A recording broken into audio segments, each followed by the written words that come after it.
feel the air change when you change the way you're chanting. You feel the energy shift, and it's good. It gives you license, and it gives you agency to kind of find what those pieces of liturgy mean to you at that moment, or where you might want to explore. Welcome to Purple Honey, a gathering of female voices where we discover in conversation the sweet spot between Jewish wisdom and feminine spirituality. I am your host, Jody Bayless. We are in it. We are in the days, we're days away from Rosh Hashanah. And I find myself pulled between orchestrating the logistics and feeling my way through all of the I'm sorry's, and this is where I did this, and the falling short feelings, and figuring out, navigating through, anticipating how to translate all of that into times of prayer and approaching the sea of liturgy we're about to swim in. And so here I was last week. I was facilitating a ritual called Building a Blessing, and we were just wrapping up and packing up, and I heard this beautiful chanting, and one of the participants was chanting a beautiful melody and repeating it over and over with this beautiful voice. And I thought to myself, this is what I want to hold on to in the coming weeks. While I'm picking at some scabs from last year, it might be a bit uncomfortable and painful, but singing, this I can do.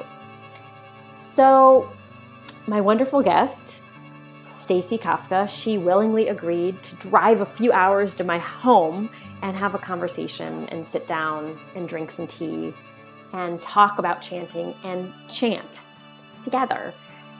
So my guest is Stacy Kafka. She is a Cantorial soloist in the Northern Virginia area and also a Jewish chanting and meditation leader. And so in our conversation, she leads us through beautiful, rhythmic, and improvisational soul bites that I felt really brightened me up in the inside. And it is my hope could maybe serve as a guide for some of us through the upcoming days. Here's our conversation. How did you discover song as a tool for you? Wow. Okay, that's a really good question. My whole life, I've just really loved music, and I've really loved singing. Loved it so much. And I was really shy. I was afraid to sing a solo note. I really was. So I was always in chorus, or I'd be in a musical, but I'd be in ensemble because I was too afraid to have a solo audition and that kind of thing. And one day I found myself with two kids, and one of them had this, both of them have nice voices. Sorry, Ben, I'm talking about your sister. My daughter Celia really is a gifted vocalist. And so our music director at synagogue put out this thing, it said, friends and family Shabbat, come share your voice and blah, blah, blah. So I was like, wow, Celia, that's my daughter, let's go do this. Wouldn't you like to sing on the bima? And she's like, yeah, I want to sing on the bima. So it was a way to enter into sort of the Cantorial soloist thing. So I was like, she's like, Mom, you need to do it with me. You have such a pretty voice. I'm like, oh, no, this is yours, honey, and I was just this shrinking violet. So we actually went over to Phil Kane's house, who was our music director, and we both sang for him. And he was like, wait a minute. You said this was for Celia, but I'm telling you, you've got something too. You really do. And I was like, no. So there was part of me that was celebrating, oh my goodness, this is my opportunity. If I can conquer my fear, then I can really, get on the bima and feel what I knew I was able to feel and transmit what I knew in my heart I am able to transmit. So even though I was shy about it. So I worked, Celia did great, of course. And she's very comfortable in her singing, but I wasn't. So Phil became my teacher and my mentor, and kind of taught me how to be a cantorial soloist and how to use a microphone. It was funny. My first microphone was mic 101, and when that, because it was like almost like a lesson that we would use. And at first I was so shy. And then finally, I just kind of, and I use this term a lot when I speak about chanting now, I got out of my way. I got out of my own way. I stopped analyzing, oh my goodness, I need to put my voice up in the head voice, or I need to put more vibrato. No, I just cleared it all out and found singing, and singing found me. And when I get out of the way, I kind of just allow, and this, I don't want to sound all woo-woo, but for me, I feel God using my instrument to sing, So. Well, and it sounds similar to that, to a meditation on breath. Yeah. Where there's that sense when there is that attention that's lightly placed on the breath that you're being breathed. Wow. Yeah. Wow. I never really looked at it that way with liturgical singing, but yeah, the prayers are being sung, using me as the instrument, which is neat. So the meditation and chanting piece came in a couple years later when a good friend of mine, who I would describe as a Hindu, he's just really into Hinduism and meditation and such, and he said, hey, I want to start a meditation chavara at the synagogue. Do you want to lead the chanting piece? And I was like, okay. So through that, I kind of learned how to chant and learned what felt good and learned how to get out of my own way in that setting. And so I think unfortunately life got in the way, and he's kind of not doing the chavara anymore, but we've been together 7 years and meet once a week and chant and sing and meditate. What's that experience like in the sense of how does what do you see the difference, when the beginning of the group and the end of the group? What's the shift? Oh, wow. It's great. And because we've been together so long, we do, we love each other's lives and we love each other, and we do it like a, informal check-in, and everyone comes in and is like, grrr. And it's groovy. I mean, I don't know how else to put it. When we're done, we're relaxed and we're clean and we're at peace. It's nice. So. And it's, it makes my mind go to just this idea of communally being together. Oh, yes. Yeah. When there's this intention around, my mind's very much on Rosh Hashanah and just sort of like the large volume of liturgy we're going to be swimming in. Yeah. And this type of chanting that you're describing, it the very little I know about it and the very little I've heard, it does feel sort of like this raft for us to find our own I don't know, our own way to kind of float through the new year. So wow, I really like that image, Jody.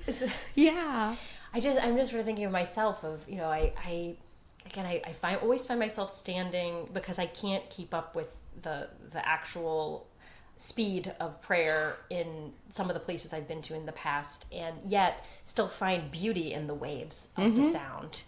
And like I might have a tearful moment or a poignant moment, but again, there's something that I feel like my body I know wants to express. Wow. And so tell me a little bit more about the chanting itself. Absolutely. So I can just speak from my own experience, because I'm self-taught, I guess, but we definitely did have an evolution as a group too, because at first we didn't know what we were doing, and I did a little research and I was like, why don't we all try to do we will take a piece of a prayer, talk about the prayer, think about what it means to us, think about what kind of work we can do with it, like a piece of Play-Doh, during the session. And all right, you guys, I'm going to lead you a little, but you can kind of do your own thing. And it was so cacophonous that it didn't feel good. And some people really liked it and some people didn't. And I just felt like, as their leader, not that I wanted to own their experience, I certainly don't, but I kind of wanted to wrap my arms around the group and bring them on that raft. And it just felt like 1,000 speedboats. So it's not like I put the hammer down and said, no, we're going to do it this way. But it evolved into, I kind of do provide a raft, and I take the participants on a journey through sound and intention. So I take a piece of whatever we're going to do. And I'll be honest, we pretty much do very similar things each week. As far as the core, where I take it is different. So, for example, let's see. So, I don't know. Let's just take the Shema. One of the, it's the cornerstone of our faith. There's one God, and this is God. Listen up, Israel, right? So you can communicate so many different facets of that idea. So I would start, and I just use my body as percussion. I don't have a drum. I find it, it doesn't work for me. I don't know, so I just use my body. But and another funny thing before I start singing here is, I always talk about getting out of your own way and not worrying about, how pretty your voice is, which is perfect because I have a case of laryngitis. So I kind of like sounding not beautiful right now, because that's walking the walk. It's like, you don't have to be a glorious vocalist to do this. That has nothing to do with anything. And that feels like an important point. And I was just listening to a podcast. It's called Hashi Venu. I think I mentioned it in my last episode too. It's there was she had a guest. His name's Koach something. I just love the name Koach. Koach is a great name. And he talked about the power of sound and is communally connecting us. And they did talk about how important it is to be okay with, like, your sound is your sound, just like you're saying. Exactly. And that. So. Yes. It just is. Yeah. I mean, it's fine. Yeah. It's fine. I wouldn't want to be on the Bima right now, but for doing this, it's fine. Know, it's even great because here I am. It's humbling because that's something, as a quote unquote performer, it's like I have to be careful about my pride. Well, and for anybody who's just participating in a service or a communal gathering, it's I don't know, we're restricted about our sound in general. Yes, that's so true. It is so true. Yeah.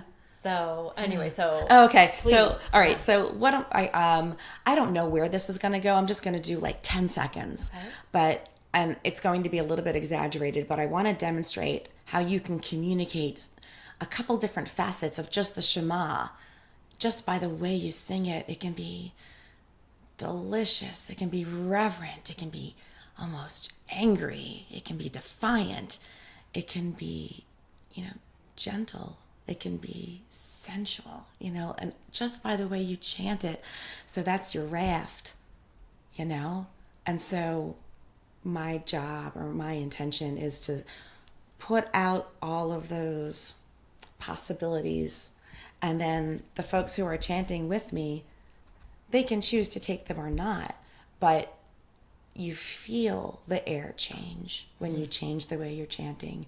You feel the energy shift, and it's good. It gives you license, and it gives you agency to kind of find what those pieces of liturgy mean to you at that moment, or where you might want to explore. So I would start off something like, This is Pix. Shema, P-I-K. Shema Yisrael Adonai Eloheinu Adonai Echad. Shema Yisrael Adonai Eloheinu Adonai Echad. Shema Yisrael Adonai Eloheinu Adonai Echad. Shema Yisrael Adonai Eloheinu Adonai Echad. Adonai Echad. Adonai Echad. Adonai Echad. Adonai Echad. Adonai Echad. Adonai Echad. You can feel the differences. You can take that wrath and listen to the raw, rough voice, which is actually kind of cool today. You know, it's raw. So, wow. I mean, I was listening and my eyes were closed. Yeah. And it's funny because I've been so tuned into like some of the newer melodies that have been kind of coming out from creative artists. Yeah. And so what I loved is that this was a tune I was personally familiar with. Yeah. And you took it and it sounded like a completely different, it went in so many directions. As you said, you were going through the crevices. Yeah. And the soft and the louder, the pacing, the trailing off, they all felt like invitations to me. Oh my gosh, that's exactly what I'm trying to offer. That's really nice to hear. Thank you. And it's like now, I mean, I honestly feel like I could go in a corner and write a reflection of like, okay, like I heard the Shema, the Shema a little, first of all, I heard. Yeah. And what does that mean to hear? Yeah. What's the difference between hearing and listening? You can go a million places with it.